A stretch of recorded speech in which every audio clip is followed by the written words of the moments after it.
എന്തൊക്കെയാണ് MG മിഥുൻ ഇന്നത്തെ പ്രധാന ദേശീയ വാർത്തകൾ ഈ ഞായറാഴ്ചയിൽ?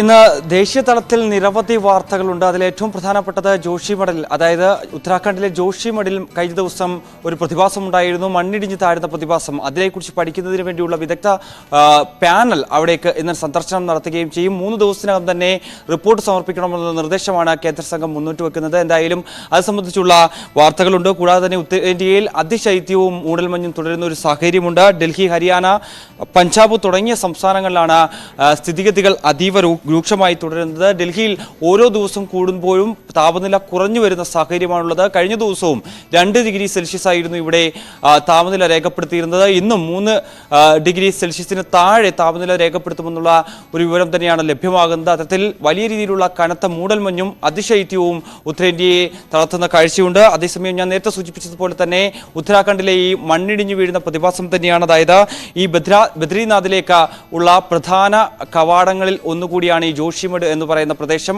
ഏകദേശം സമുദ്രനിരപ്പിൽ നിന്ന് 6150 അടി ഉയരത്തിൽ സ്ഥിതി ചെയ്യുന്ന മേഖല കൂടിയാണുള്ളത്. ഇവിടെ അതായത് 1960കളിൽ ഉണ്ടായിട്ടുള്ള ഈ ഭൂകമ്പത്തിന് ശേഷം അവിടെ വലിയ രീതിയിൽ പരിസ്ഥിതി ലോല പ്രദേശമാണ് എന്നുള്ള വിദഗ്ധ സംഘത്തിന്റെ റിപ്പോർട്ടൊക്കെ മുന്നോട്ട് വെക്കുകയും ചെയ്തിരുന്നു. കേന്ദ്രത്തിന് ഇത് അന്ന് തന്നെ റിപ്പോർട്ട് സമർപ്പിച്ചതായിരുന്നു. ഇവിടെ മറ്റ് നിർമ്മാണ പ്രവർത്തനങ്ങളൊന്നും തന്നെ പാടില്ല എന്നുള്ള നിർദ്ദേശം കർശനമായി പാലിക്കണം എന്നുള്ള നിർദ്ദേശം മുന്നോട്ട് വെക്കുകയും ചെയ്ത ഒരു പശ്ചാത്തലമുണ്ടായിരുന്നു. പക്ഷേ അതെല്ലാം കടലാസിൽ ഒതുങ്ങുന്നത് തന്നെയാണ് നമ്മൾ പിന്നീടെല്ലാം കണ്ടത്. അവിടെ വലിയ രീതിയിലുള്ള നിർമ്മാണ പ്രവർത്തനങ്ങളൊക്കെ ഈ മേഖലയിൽ പിന്നീട് നടന്നിട്ടുണ്ടായിരുന്നു. അവിടെയാണ് ഈ ഒരു വിള്ളൽ ഉണ്ടായിരിക്കുന്നത്. ദ്രുതകർമ്മ സേനയുടെ വലിയ രീതിയിലുള്ള ഇടപെടൽ കഴിഞ്ഞ ദിവസം ഉണ്ടായിരുന്നു. ഏകദേശം 600ഓളം കുടുംബങ്ങളെയാണ് ഇത് വലിയ രീതിയിൽ കാര്യമായി ബാധിക്കുകയും ചെയ്തിരിക്കുന്നത്. കഴിഞ്ഞ ദിവസം 100ഓളം കുടുംബങ്ങളെ ഇവിടെ നിന്ന് മാറ്റിപ്പാർപ്പിക്കുകയും ചെയ്തിട്ടുണ്ട്. ഇനിയും 500ഓളം കുടുംബങ്ങളെ ഇവിടെ നിന്ന് മാറ്റിപ്പാർപ്പിക്കേണ്ടതായിട്ടുണ്ട്. ഏകദേശം 3800ഓളം കുടുംബങ്ങൾ ഈ ഒരു ചെറു പട്ടണത്തിൽ താമസിക്കുന്നുണ്ട്. അവിടെ എങ്ങനെയാണ് ഇത്തരത്തിലുള്ള പ്രതിഭാസം ഉണ്ടായത് അത്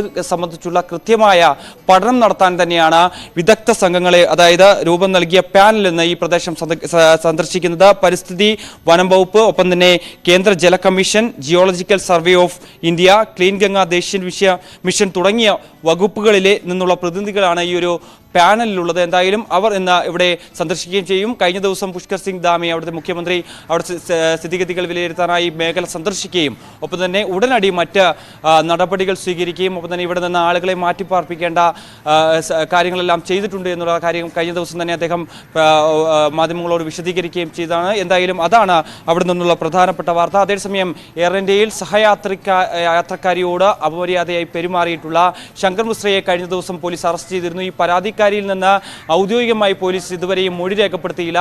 പരാതിക്കാരിയുടെ മൊഴി അടക്കം രേഖപ്പെടുത്തുന്ന ഒരു കാര്യത്തിലേക്ക് പോലീസ് നീങ്ങുകയെന്നാണ് മനസ്സിലാക്കാൻ സാധിക്കുന്നത്. കഴിഞ്ഞ ദിവസം കോടതിയിൽ ഹാജരാക്കിയ ശങ്കർ മിശ്രയെ 14 ദിവസത്തെ ജുഡീഷ്യൽ കസ്റ്റഡിയിൽ വിടുകയും ചെയ്തിരുന്നു. കൂടാതെ തന്നെ DGCI റിപ്പോർട്ട് പ്രകാരം കാരണം കാണിക്കൽ നോട്ടീസ് ഈ എയർ ഇന്ത്യയിലെ അന്നത്തെ ആ വിമാനത്തിൽ യാത്ര ചെയ്തിരുന്ന ക്യാബിൻ ക്രൂവിനടക്കം നോട്ടീസ് നൽകിയിരുന്നു. 4 ക്യാബിൻ ക്രൂ അംഗങ്ങൾക്കായിരുന്നു നോട്ടീസ് നൽകിയിരുന്നത്.